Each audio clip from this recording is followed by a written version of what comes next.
கர்த்தாவே, உம்முடைய கிரியைகள் எவ்வளவு திரளாய் இருக்கிறது.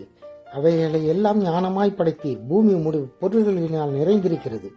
பெரிதும் விஸ்தாரமுமான இந்த சத்திரமும் அப்படியே நிறைந்திருக்கிறது.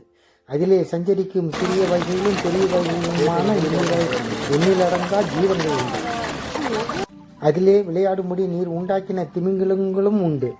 ஏற்ற வேளையிலே ஆகாரத்தை தருவீர் என்று அவைகளை எல்லாம் உம்மை நோக்கி காத்திருக்கும். நீர் கொடுக்க அவைகள் வாங்கிக் கொள்ள, நீர் உம்முடைய கையை திறக்க அவைகள் நன்மையால் திருப்தியாகும். நீர் உமது முகத்தை மறைக்க அவைகள் திகைக்கும். நீர் அவைகளின் சுவாசத்தை வாங்கிக் கொள்ள அவைகள் மாண்டு தங்கள் மண்ணுக்கு திரும்பும். நீர் உம்முடைய ஆவியை அனுப்பும்போது அவைகள் சிருஷ்டிக்கப்படும்.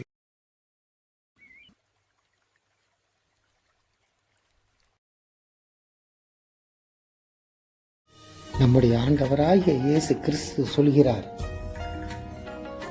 நான் நித்தமும் உன்னை வழி நடத்தி மகா வறட்சியான காலத்திலும் உன் எலும்புகளை நினமுள்ளதாக்குவேன். நீ நீர் பச்சலான தோட்டத்தைப் போலவும் வற்றாத நீரூற்றைப் போலவும் இருப்பாய். Have a good day.